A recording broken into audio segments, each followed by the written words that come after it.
Dogs at it. No, what he really likes to do is he will let himself outside using his dog door, but he will not use it to come back in the house. So it defeats the purpose because he just lets himself out and then he sits at the back door and he just barks until I go to open the door for him. I'm like, you asshole. Granted, it is 100% my fault because we let him out the bedroom one morning because we had the double doors that open into the backyard. And then we didn't take the cover off the dog door. So he came in hot one morning, like coming back in the house and just smoked his face on the cover one time. And now he refuses to come back through the dog door. And now he won't let it go. Oh, no. Yeah. Like it was once. He learned. He's like, I don't go through that because that hurt my nose. Oh, man. I am glad football's here, though. It is like, I'm so happy and loving. Kelsey's a little over it already. She's like, are we really going to watch football again? I'm like, Kels, last year didn't count. So I'm like a full almost 24 months without real football. Mm-hmm. Yeah. I'm loving Saturday college football. NFL's been great. My Panthers played last night. That was a little bit depressing, though. I never get to see them play, ever, because of our location. Like, they just don't ever get shown here on TV. And so I'm like, all right, Thursday Night Football, I can actually watch this.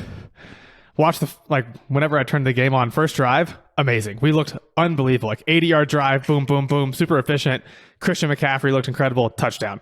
Next drive, Christian McCaffrey pulls his hamstring out for, I don't know how long he's going to be out for.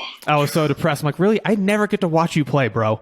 And you're going to go pull a hammy doing like a high step juke or something along those lines. Although Darnold does look amazing, though. Huh? Darnold looks awesome. Darnold looked really good. He's been really efficient, really accurate. He had 2 rushing touchdowns last night. There was a major adjustment period there, though, because I think McCaffrey got hurt in the second quarter. So we were averaging 8 yards a play when Christian McCaffrey was still healthy and playing.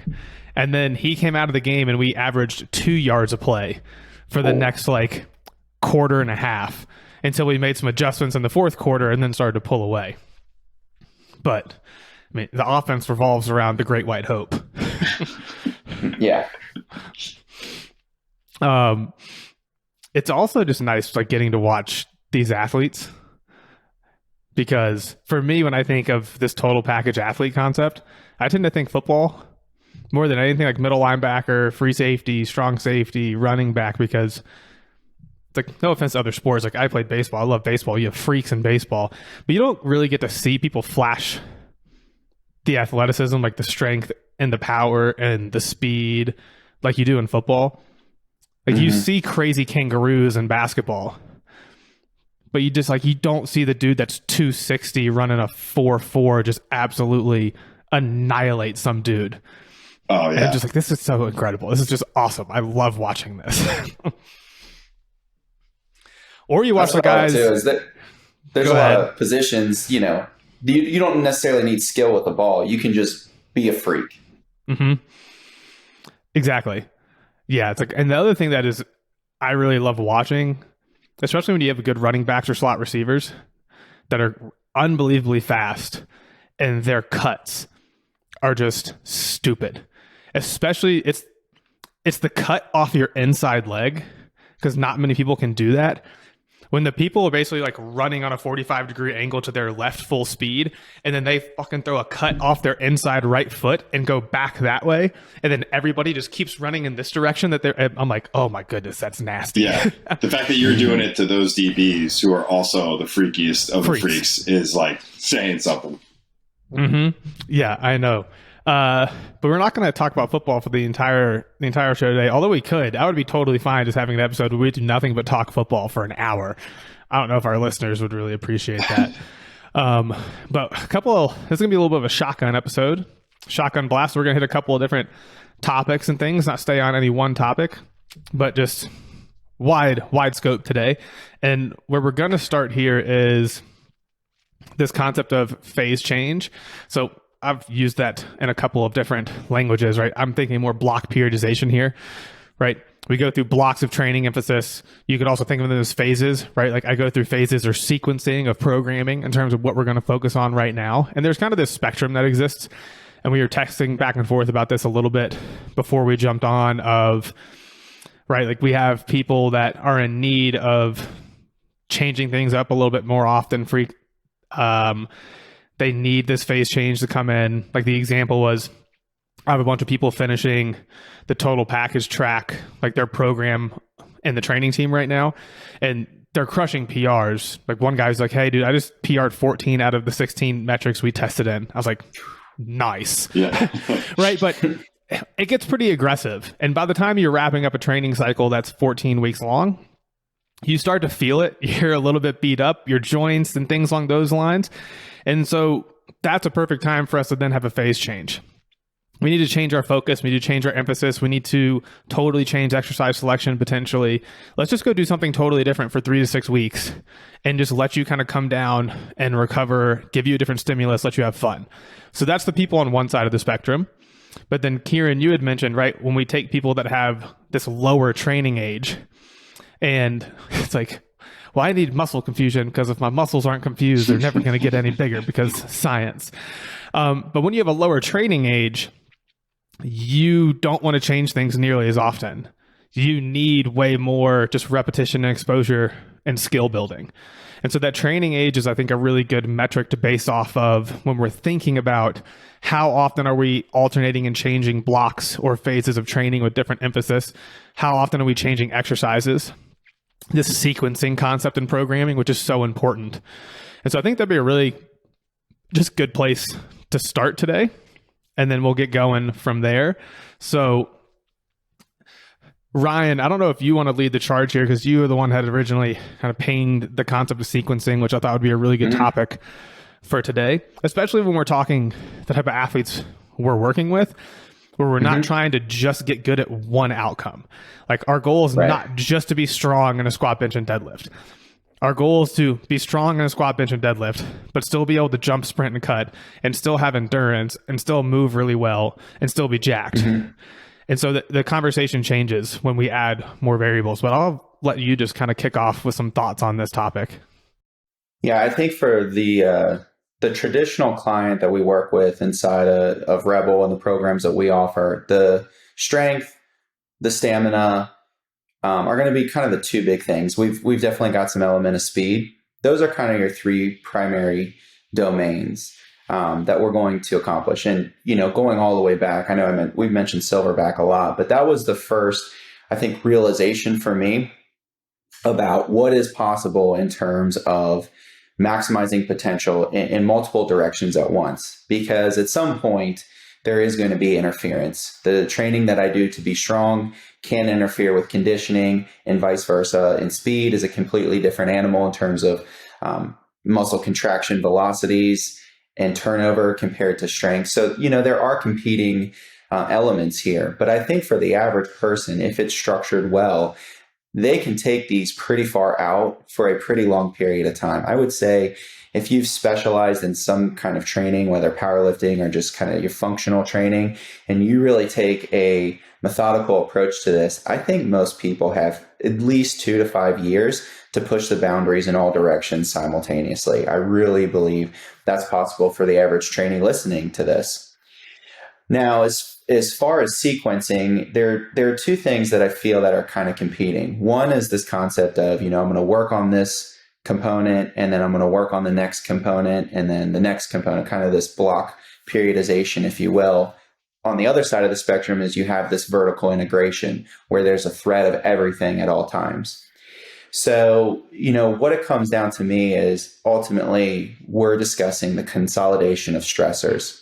How much stress do I need to apply, whether it's volume or intensity for a specific outcome that I'm looking for, and how much potential do I have to recover? I think of everyone's got a limited amount of adaptation. So it's like a budget. If I've got $100 to spend, I can only allocate so much in certain places because at some point they either interfere with each other or my ability to recover from those is insufficient. And then I start to get a negative outcome. So where I kind of end up, towards the end of this process is that, okay, you're insanely strong. You've got great speed, great conditioning, but now you need more focused training to really push that up. The nice thing is maintenance and maintaining progress is much, much easier from a volume and intensity standpoint than it is to make progress. So it almost kind of becomes this thing where you still have this vertical integration where everything's there. A few things are just going to be put on the back burner, just enough volume, just enough intensity to maintain the progress you've made. And I'm okay if your one rep, your limit strength does back off just a little bit while we push other things up, but I may have to push the threshold on speed or conditioning up, maintain that for a period of time, because now, I'm hitting a lot of the same exercises, I'm doing a lot of the same things, and I'm starting to overtrain. So I just want to maintain that. Now I'm going to go back and focus on my strength, and just, you kind of end up getting the stacking of plates, with one versus the other. And again, when we talk about like these professional athletes, they're insanely fast, but they're not sprinting fast. They're incredibly strong, but they're not power lifters. But they have to, find a way to balance all the traits that they want to develop. And in many cases, when they're at that level, you do have to have periods of time where there's some focused training and periods of time where you want to maintain, but not detrain. So what are you guys' thoughts? Keiran, do you want to jump in on that, and then I'll go after you? Yeah. As soon like the big thing I think you were hammering there was the vertical integration piece, and almost like that dimmer switch analogy, or like what we talk about a lot is like the video game, like your character attributes, right? Like we've all played the games where like we've been able to stack all those up because we've just stuck with the video game long enough. And I think that's all like your lifting or your training career has to be. Like if you always just have that as your like central marker, you're just going to like kind of come back after maybe a strength block and reassess, like, do I have a limiting factor right now? Or like, am I working towards a competition or something where now I need to like switch the emphasis? But to your point, like the maintenance is so much easier once you've put in the work to build that up. Like, I think to your point, after Silverback, like, I don't think I've lost a lot, and I've probably just gained a little bit more on top of each thing, but I've switched the emphasis up pretty good, like experimenting with different things. So yeah, I totally agree with that. And then one thing that I really like that I was thinking about as you were talking about the muscle confusion and the sequencing and stuff, I always come back to like, I heard Tony Gentlecore talk about this first, and I think he got it from Greg Robbins or somebody else over there, but like the whole like diamond approach to programming, where like the beginners probably need less variation and more specific, like time spent with like just the basics, like the bottom third of the diamond. And then as you get to the middle 2/3, right, like where the diamond's at its widest, that's where you can start adding some more variety and things like that into the programming. And that's your intermediate lifter. That's where most of us probably are. And also to your point, right, like your pro guys, your high level athletes, guys with, going to their strongman nationals or powerlifting, like that's when you start cutting the variety back a little bit as you get to the peak of the diamond. Right. And I think that's another really easy way to think about, when you are sequencing that, like where are you at in the diamond and how important is it to add variety or take that away. So either you can learn it or, really start peaking for your competition or contest. I like that analogy a lot. I think the diamond makes a lot of sense because, when we have newer athletes with a lower training age, they need more time and repetition and less variation so we can actually build up the skill of whatever movement we're trying to do, right? And then as we get to the broad part of the diamond, now we have a ton of options. And the broad part of the diamond is where 99% of our people are going to live. Because most of our people aren't going to want to actually go to the peak of the diamond where you're going to specialize in one very, very, very specific thing to become the best in the world of this one very, very, very specific thing, right? So when we're at this broad part of the diamond and we're thinking about a training program, putting together, say, a 12-week training cycle, right? More or less, you have 3 months of training. Throw in a test in week and a test out week, we have 14 weeks. So when we're thinking about sequencing within one program and then between different programs, you have to really start off with like, what's the theme? What am I trying to prioritize and chase over these next 12 weeks, right? Do I want to focus more on hypertrophy, work capacity? Do I want to focus more on strength? Do I want to focus more on power? Right? And you got to start with the theme first, and then you can track your way back down to the actual nuts and bolts of what I'm going to be doing within the program and how long that phase should realistically last. Because I think in any training program, and I'm thinking about it, if we boil it down to the simplest version possible, if we're thinking 12 weeks, then the front end of that is going to be more work capacity because the volume is going to be higher. The middle chunk of that is going to be more strength oriented. And then the back end of that will probably be a little bit more power oriented, right? And then you can scope that out and think over the course of a longer period of time to say, okay, what makes a lot of sense from a sequencing standpoint is hypertrophy and work capacity, both to get bigger muscles and then to give you the capacity to handle more workload and volume. Take that into a strength cycle where then I can apply and teach these bigger muscles to then generate more force. And then take that and put it into power so that I have the ability now to generate more force. Now let's teach myself to generate it rapidly. And I think like that's a cycle that you can just like run yourself through on repeat, right? And if you think about within an actual training program itself, and we think about this exercise selection or exercise variation, how often should I be changing exercises? For me personally, you're going to have a main lift, and that main lift is going to stay consistent over the course of a training program. Like that's the big bilateral bread and butter. That's where we're getting the majority of our physiologic change and adaptation. That does not change for me over the course of a program, what we're going to call just 12 weeks of training right now. So 3 4-week microcycles. We'll give you my whole training program. Main lift is not going to change over the course of that. That is staying the same. What will be changing and varying a lot are the set and rep schemes. The accessory movements for me are where it's the exact opposite situation. I'm changing accessory movements every 4 weeks. But then the set and rep scheme on those really doesn't change much. It's going to be a double progression. If it's going to be a secondary output, it's probably going to be 6 to 8 rep range. If it's going to be more of a true accessory, it's going to be 8 to 10 reps, 10 to 12 reps, 12 to 15 reps. Right? So my set and rep scheme doesn't change much on my accessories, but I do alternate and change exercises every 4 weeks. Because when I think about programming, I think of this sensory to output or sensory to intensity spectrum. And I tend to start my accessories on the far side of the sensory scale. And then I wave them up over the course of a program. So when we're in the final phase of the program, is going to be our most intense phase. I'm trying to peak. But that's going to come at a cost. You're going to come out of that final phase feeling a little bit beat up, which is fine. Because then we need to cycle back. And then we have a sequence and we change and we go to a new phase, right? And that's where it's like, okay, now let's talk about changing the main lift. Let's give you a different input, right? We just safety bar squatted our ass off for 12 weeks. Maybe it's time to go to a leg press or a hack squat or a pendulum squat now, right? And so that's just a small glimpse into how I think about the sequencing and the changing of things over time.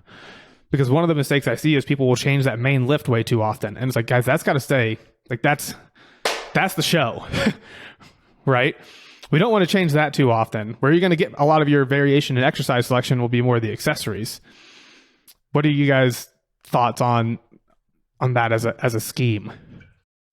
What do you got, Ryan? Yeah, I mean, I think the first key for somebody looking at their training is identifying those big lifts. What are the ones that are going to give you, what are the KPIs really? Like what ones actually are of value? Because if I get super strong in like a lunge, I mean, that's not really the end goal. You know, I want to translate that to bilateral power. So again, the accessories are to, you know, fill in the gaps from a movement standpoint, from the standpoint of giving me things that I'm not getting out of that main lift. So once you identify that, you know, when I look at the training, a lot of it is just kind of this reverse engineer process. Where am I trying to take this person? And, you know, what are the biggest deficits right now? And so then you kind of backtrack to phase one and you've identified, you know, these 3 or 4 things are going to give me the outcome that I'm looking for. They're going to be at least a proxy for performance in whatever domain it is. Okay, now it's, how am I going to progress those over the next 3 months? And then what accessories are going to continue to add into that? So, I follow a very similar process to what you just described. The main lift is the main lift. I mean, they're tried and true. They've been tested for years. We know what they are. I don't even have to go into a lot of detail about that. But, at the same point, I can't just hammer bilateral stuff because there's going to be consequences to that from a movement standpoint, which is really valuable for some of the athletes. So that's where the accessory work does come in, and it has a lot of value. That's where you're going to be able to get some hip internal rotation. You're going to be able to work on some overhead movement and just kind of build a foundation. So, that's usually how I'm thinking about it. When I'm lining these phases up back to back to back, I want to know not just what this particular phase that I'm in right now, what it's accomplishing for me, but how it's setting me up for success at the next phase and ultimately to peak. So that idea of phase potentiation, or just, this in general, it's just sequencing. It's, what can I do now to get me to this level and then to get me to that level, instead of, looking or projecting 12 weeks down the line. I'm not going to be able to do the same stuff back to back to back to back for 12 weeks and get to where I want to go. So there has to be some level of progression. Volume in those early phases has a lot of value for just work capacity, for tendon and connective tissue health, and building some of that stuff that is on a little bit slower recovery cycle. And then it sets you up for a really aggressive strength phase that you're prepared for. Because if you've done strength phases back to back to back, like when I did powerlifting, I mean, it's just brutal. It is absolutely devastating to keep that intensity that high consistently. And then, of course, you go in that last phase, it's showtime. You're going to try to take those fatigue masks off. You want to start to exploit some of the things that you've developed, and ultimately kind of reach this intersection where, fatigue is at the lowest, fitness is at the highest, and you have the performance you're looking for. And then you kind of go back to work and reevaluate, where do I need to go? And you reverse engineer it again. Yeah, there's so many ways like you can look at like how to like structure like, the long-term plan of like the phase potentiation and stuff. And it like just gets so much stuff going. But another kind of like simple approach, I think that sums a lot of this up pretty well, is like Dan John's Season of Strength, or like depending on what time of year it is, right? Like winter, you can go like nice and heavy, you're just going to be stuck in the gym all the time, all the way out to like, the end of summer, where like all of us like to get out to the track or like start playing more sports. And like, that's where like power and speed are going to be a little more dominant. So like, even if you just look at like your yearly kind of like calendar, like training setup, you could always just kind of base it off that. And then depending on what phase you're in, right? Like your strength phase is probably going to be a lot of big bilateral, like brutal exercises like that, where, you're probably going to be feeling it coming out of the winter. You should be ready to go heading into it, right? Because it's going to be a nice long winter of you just banging weights and stuff. But then as you get to like the spring and stuff like that, now, depending on your goal, that's when you could start selecting the right exercises for that phase, right? Like talking about like, if you're going to do like sets of, AMRAP sets in your program, like I would much rather do that on the leg press than a barbell back squat. Just it's going to feel a lot better. It's a lot easier, a lot more stable. Pick the right tool for the job. Set yourself up for success. Yeah, totally. And like a lot of the muscle confusion, selecting different variation stuff, there's just, it's almost like people look at training as something like totally different from like sports. But like, when I was playing basketball, every day you'd start off just working on your shooting technique right under the rim, no matter how old you are, right? And so it's always like coming back and just trying to get better at the basics. And there's skill to lifting, right? Like I've been trying to be a better squatter for like the last 4 years. So like every phase I'm trying to pick something to work on, right? Like at first it was like just finding a better stack. So there's a lot of SSB or like front squats and like any anterior load. And then it got to be like, all right, let's see how I could push the range on this. Now I'm doing more hand supported work or like, things like that. So, and sometimes it's even as simple as like going from like a wide stance, say you're used to pulling sumo and stuff, and now you've kind of kind of hit a wall or whatever. Now why don't we do like a narrow or a conventional pull and then see how that works? Or, so sometimes you're always just trying to develop your skill in those movements. And sometimes the variation is a lot smaller, to your point, James, right? Like sometimes it's just changing the sets, reps, tempo, stance, whatever. Sometimes the variation you need for the muscle confusion, air quotes, is a lot smaller than what people think. Yeah. I mean, the muscle confusion thing is it's a riot. It's so funny to me. They're really smart. They're hard to confuse. Yeah, I know. The more confused the muscle is, the more it's going to grow. It just has nothing to do with physiology. It's just like not how a muscle in a physiologic system adapts. It needs a repetitive stress exposure so that it will upregulate certain components like enzymes or muscle tissue. And you have to give it a repetitive stress exposure to do that. And then at some point, we're on a law of diminishing returns. So you start to round out the curve. And then as the curve starts to round out, okay, we need to change, right? And that's just what a training cycle is going to look like realistically is curve 1 is the first 4 weeks, curve 2, curve 3. Beautiful. It's that stair step fashion, right? Because somewhere in that 4 to 6 week range is usually where people are going to be really tapping out with how I write programs, the accessories, their capacity to progress weight and load on their accessory movements is usually tapped out somewhere in that 4 to 6 week range. And so then, okay, boop, now we're going to move on. Let's switch. Let's change the exercise variation. We give you a different stimulus because that needs to happen. And one of the things that I'm trying to add a thought here, and it has totally left me. And it came to me when you were talking, Keiran, and I can't remember it for the life of me. Season of strength, skill. The seasons of strength. Yeah. So I like the seasons of strength and the skill component. Those are the two things. Thank you. So seasons of strength, I put out an email about that, I think probably like 6 months ago, where I said, if you just think about planning your training over the course of a calendar year based off of when can you actually be outside and when are you going to be trapped inside? Because it was the winter here in Salt Lake and I couldn't go outside to do anything because 1, the air sucks, and 2, it's just cold and everything's covered in snow. So it's like, okay, well, if I'm going to be trapped inside in the winter, this is going to be a great time to mash weights, right? And so you could just realistically sync your training to a calendar year. Like, it doesn't have to be more complicated than that unless you're competing in something really specific. Like fall is going to be hypertrophy work. Winter can be strength work. Spring can be this transition to more power. And then summer can be like true speed and athletic stuff. Mm-hmm. Like people laugh. They're like, oh, that's so simple. It would work. I guarantee it would work. So if you're thinking of a really simple, easy way to sequence training, then I would just rock that. And then to the skill comment. So there's a book called The Talent Code that's quite good and worth reading because when we think about skill, especially a physical skill, it's primarily a neurological mechanism, right? It is the brain and the central nervous system having to coordinate muscular contraction.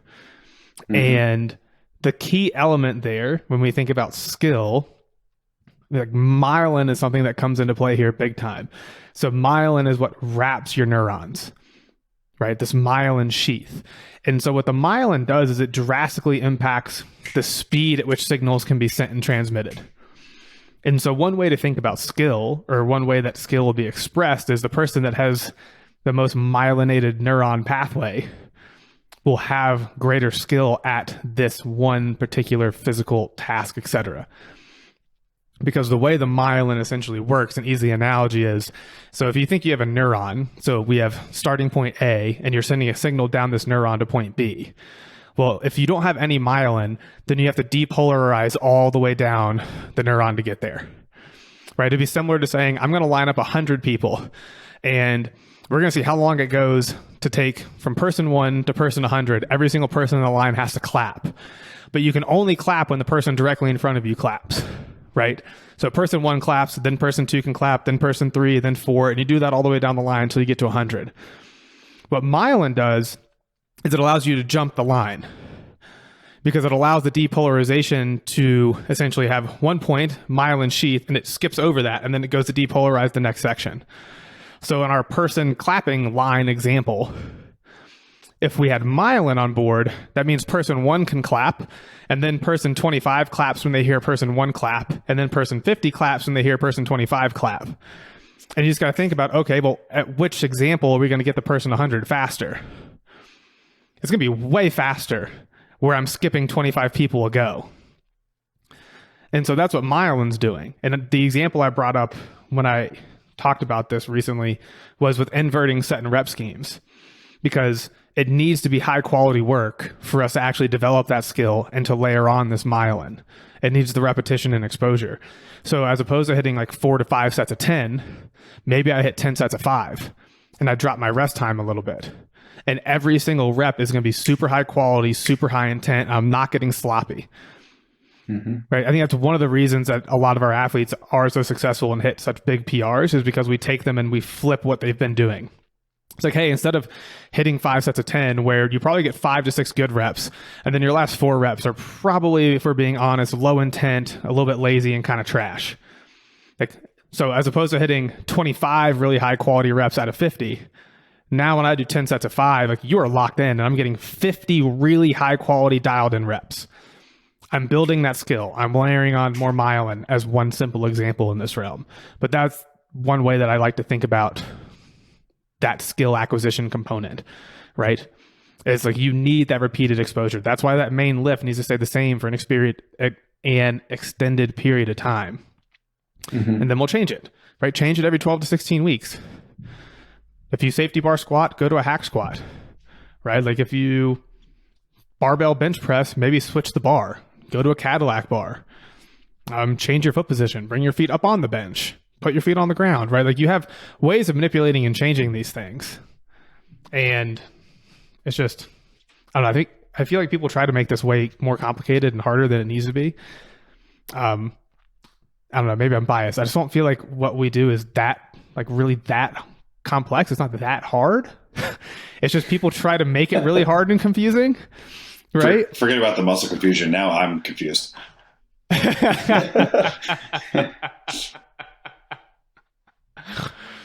Oh man. Let's see. Anything else on this topic? Do you feel like we kind of like beat this one to death? A couple ideas came up. Okay, so good.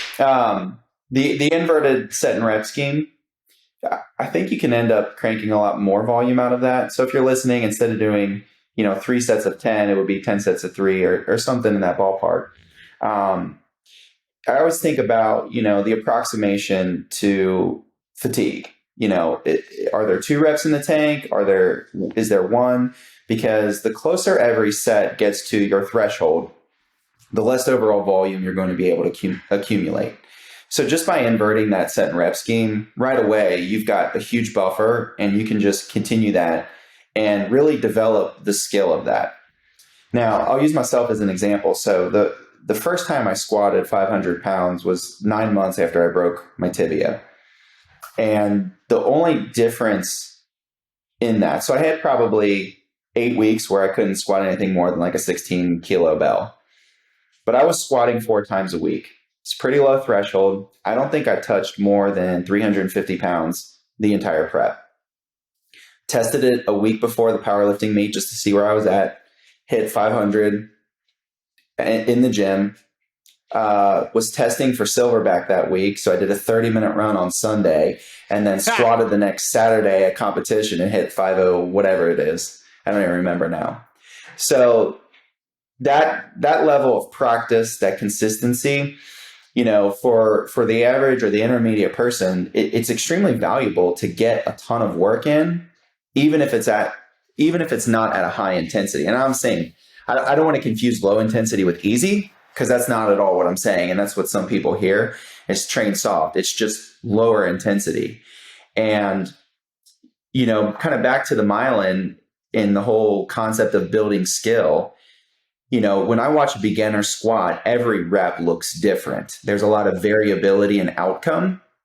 But as you progress and as you get better, there's less variability in the outcome, but there's actually more variability in terms of these subtle shifts in how they're using the muscle to get through that, so you don't get these overuse issues.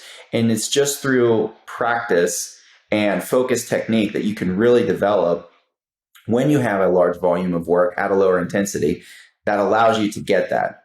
And so all the time I think about this spectrum, especially with CrossFit, because, when CrossFit came out, I mean, there was a lot of people who didn't want them to be right. Like, you can't do all these things at once. Yeah. And so for me, it was this spectrum of how much variability do I need on one end for the sake of obtaining new skills, for the sake of psychologically enjoying training and not just doing the same thing. And on the other end, how much repetition do I need to truly develop mastery? So I think when we talk about the differences in, your main lift being less variable and having more repetitive practice, whereas your accessory work is going to fall more on that variability end of the spectrum, where we're giving you more options. We're turning these things over every couple of weeks.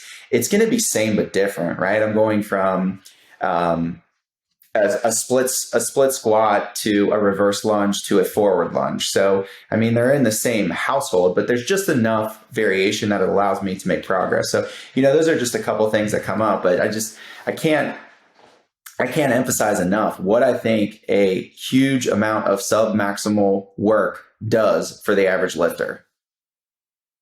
Yeah, as an example protocol, if somebody just wants to go test this, like, just put 65% of your 1 rep max on the bar.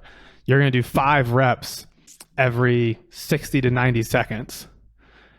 Cap yourself at 8 to 10 sets. If you hit your cap, then you got to take it for max reps. Like, that is a protocol that works like gangbusters repeatedly. And then obviously that gets waived over the course of a training program. But just give that a try. Take 65% of your max on a squat, bench, or deadlift. Make sure it's in the same exact movement, though. Like, I had somebody in Train Heroic, because we have that 6-week PR challenge. Someone trained Heroic was like, hey, I got buried on my squat today. Like, I used my 1 rep max percentages and then did SSB.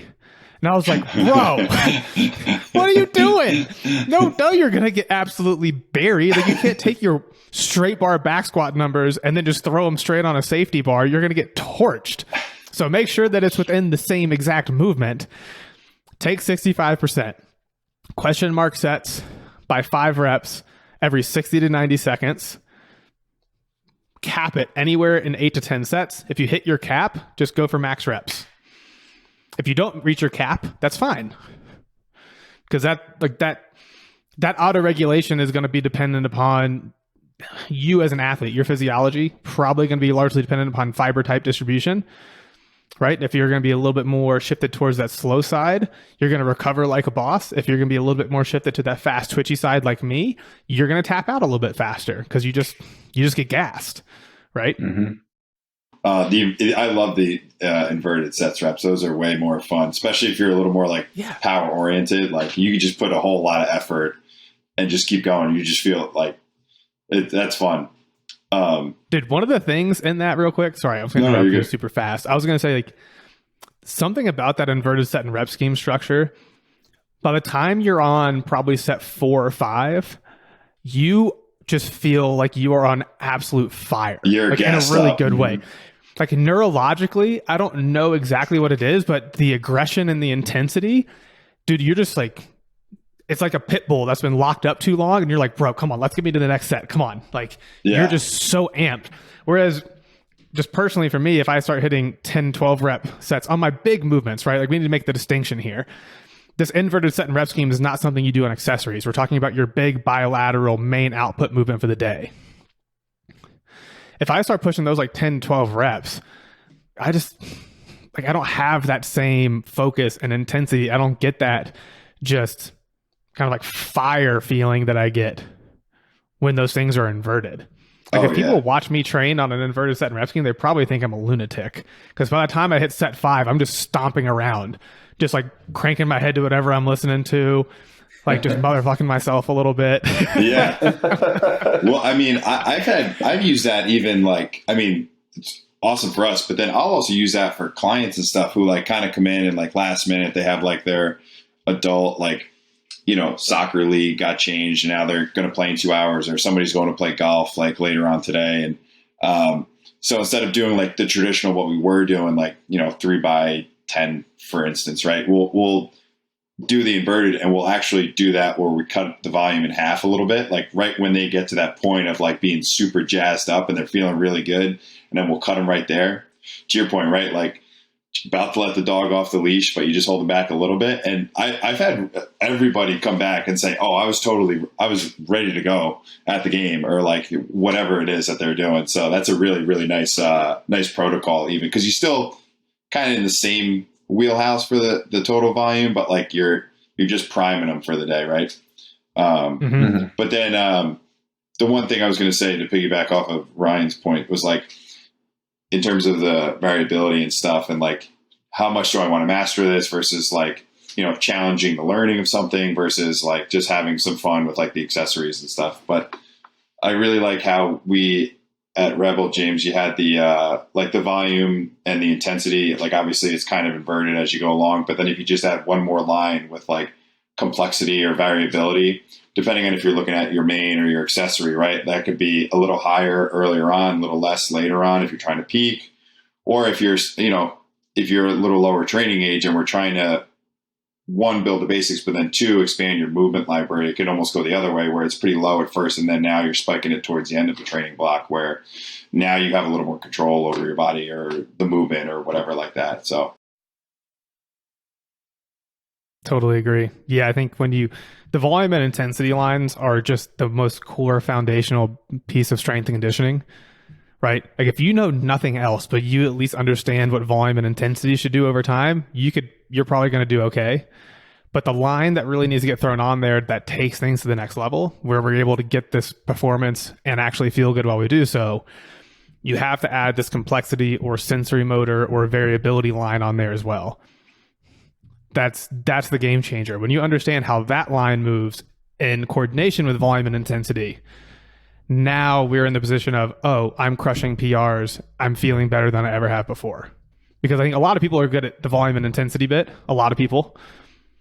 Where they're not as good as that complexity, sensory motor, variability line and how that should shift over training. That's like the icing on the cake. That's what takes things up to the next level for people.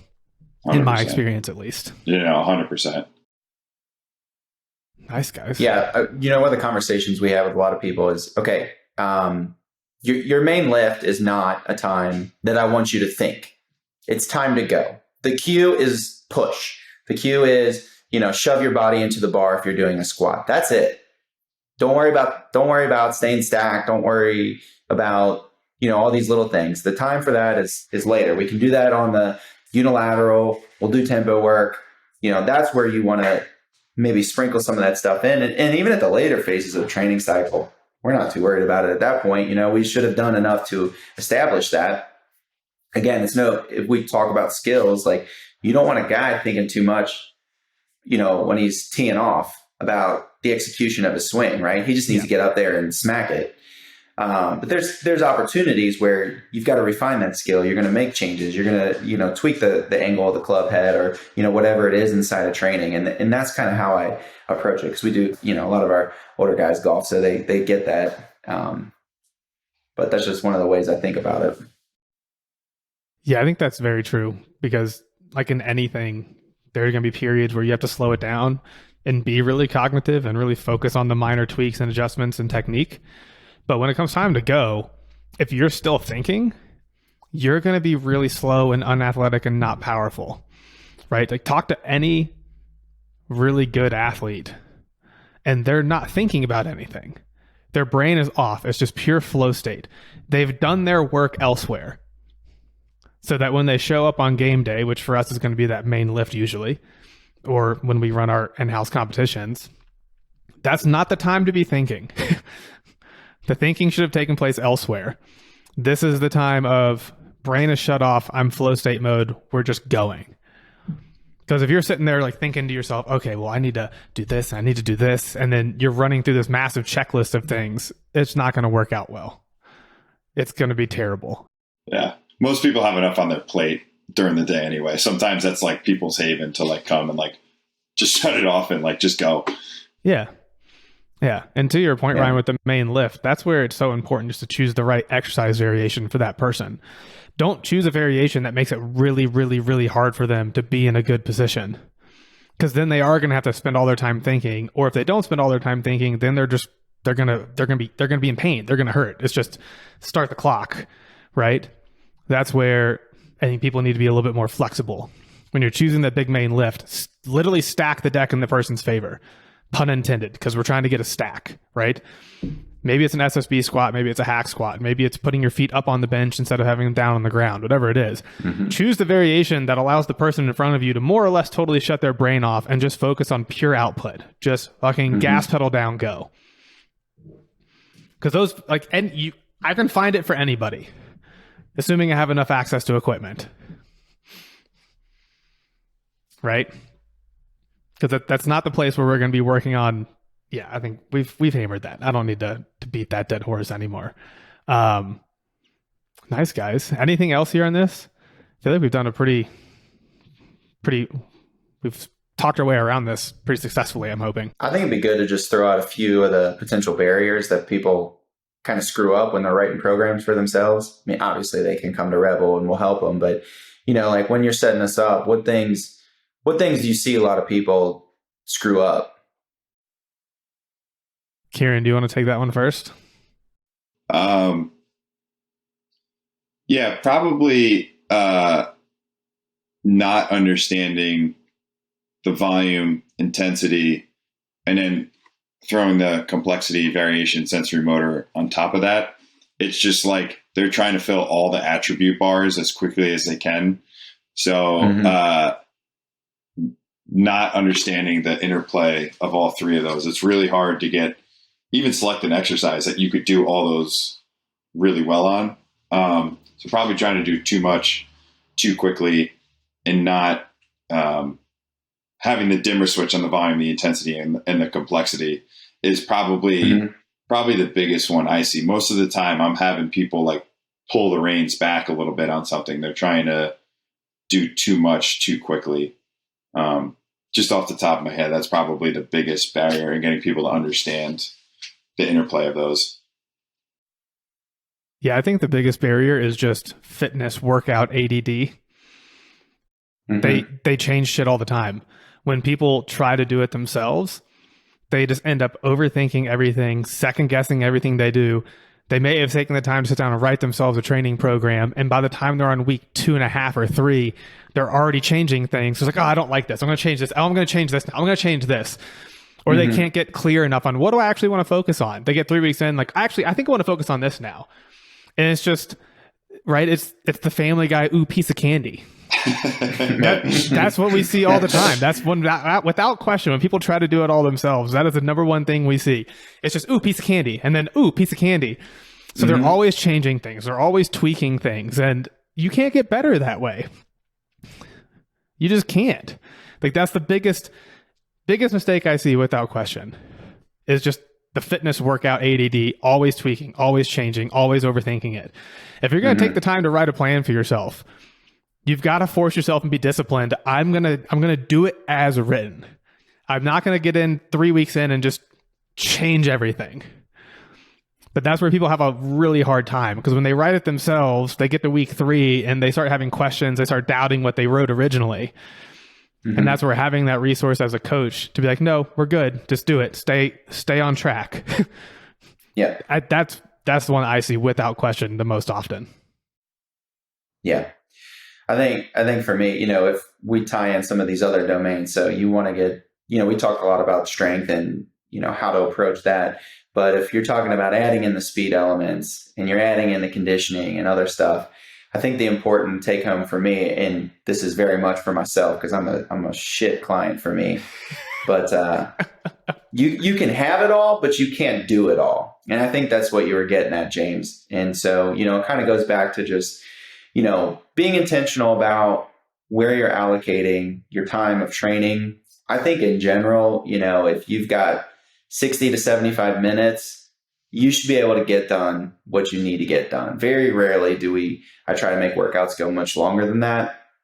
So if you find that you're just putting endless exercises in there, you're trying to do too much in a day, the time that you've allocated just doesn't make sense, then you need to start pruning. And sometimes, it's the good program is as much about what you do not include as what you actually have in there. And so, that comes with practice and just sticking to what you're writing and seeing what the outcome is.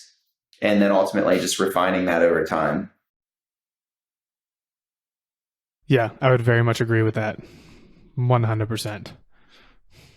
Most people are their own worst clients, especially coaches. Yeah, raise my hand.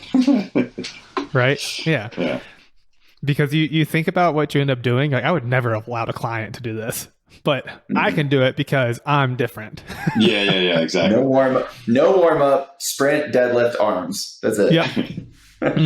It's funny you bring that up because I had somebody email me recently. They bought the hybrid in the program shop and like, hey, I really want to add sprints to this.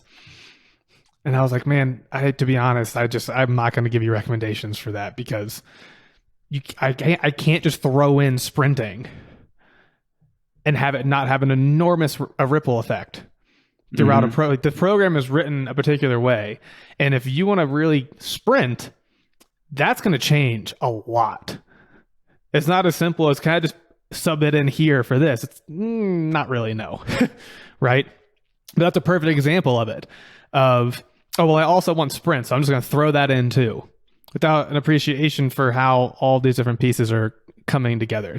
Most people try to do way too much, like you mentioned. They want it all, but then they make the mistake of trying to do it all at the same exact time, and it just doesn't work that way. If you could do it all and get away with that for a while, you probably don't have a good enough training age, or you're not as strong or advanced as you think you are, because that would crush most, even intermediates, right? Like, yeah, for sure. Because I think one of the hard parts is, and I've realized this over time, is it's really hard for me to push my deadlift and have any semblance of actual sprint development as well. Oh, yeah. I've just found those two are almost impossible to have. I can't chase both of those at the same time. I run into way too many issues of I'm being aggressive with my deadlifts, and I can even separate them by a few days in a training week. It's just, if I'm being aggressive on my deadlift and then I'm being aggressive on higher end speed work, like real sprints, the sprints just turn into a disaster. I'm pulling hamstrings. I feel like poop. The only way that's a relationship that I've found to be very difficult to juggle. It's pretty much turned into, if I really want to prioritize sprints, deadlifts need to go on maintenance mode, or they have to come out almost entirely for a short period of time. I don't know if you guys have found something similar, but that's a realization I've not wanted to have to come to, because I love both of them so much. But that's one this past year that I've really had to just swallow and accept. I recover from trap bar really well, not straight bar. If I'm doing a lot of sprinting, we've got the Titan bar, so it's about 2 inches taller than your standard trap bar. All day with that, no issues. As soon as I get a straight bar, total trash. That's a good distinction. Yeah, I would say from recent testing, I would agree with that statement. The trap bar is a much safer option if I'm going to be aggressive with sprints. Yeah. I switched out all the heavy deadlifting over the summer while I was really focusing on sprinting. And to your point, this is the first summer in a few years where I felt I could really push the volume, and I was just so much more ready to actually sprint. Like my low back would just like be non-existent after the first 2 weeks of trying to sprint and deadlift. It's just too much of the same, just compression on the backside. It would just crush me. Beautiful. All right, guys, we're coming up on an hour. So let's wrap this bad boy up. Move on with our Fridays. I actually need to go lift. So any closing remarks or thoughts for the peoples? Do less, do it better. Oh, I like that one. That's a good one. Be patient, right? Even if you're not doing it this block, you'll probably do it next block. Yeah, mine would be force yourself to prioritize, and then don't change your mind every 2 weeks. Yeah, just you got to do it. Otherwise, the muscles are confused, and you're confused. I feel like we should make a "my muscles are so confused" shirt and just have a big flexing bicep with a giant questioning emoji face on the middle of the bicep. I don't know. Or do the I don't know what to do with my hands from Talladega Nights. Oh yes, and have that somehow related to a muscle. Well, I don't know what to do with my hands. I must be getting better. All right, folks, have a fantastic week. If you have questions about any of what we talked about, because we hit a lot in this, feel free to drop us a line at hello@rebel-performance.com, or you can DM us on Instagram. We're pretty active on there. So have a fantastic week, and we will be back soon. I think the episode after this one, I'm going to record one next week with Ryan McCure, and we're going to do the Rise of the Machines episode. Oh, and nice. just really dive in and talk more about, because I feel like machines, there was this, in the beginning, machines were super popular. Everybody loved machines. And then there was this air quote functional training movement, and everyone's like, machines are dumb. Don't ever do machines. And now they're on the rise again, thankfully. So we're going to do a Rise of the Machines and really talk about machines, when to utilize them, how to utilize them, stuff like that. I think that'll be good. So that's coming up as well. Nice. Awesome. Otherwise, have a great week, everybody. Peace. Thanks, guys. Bye.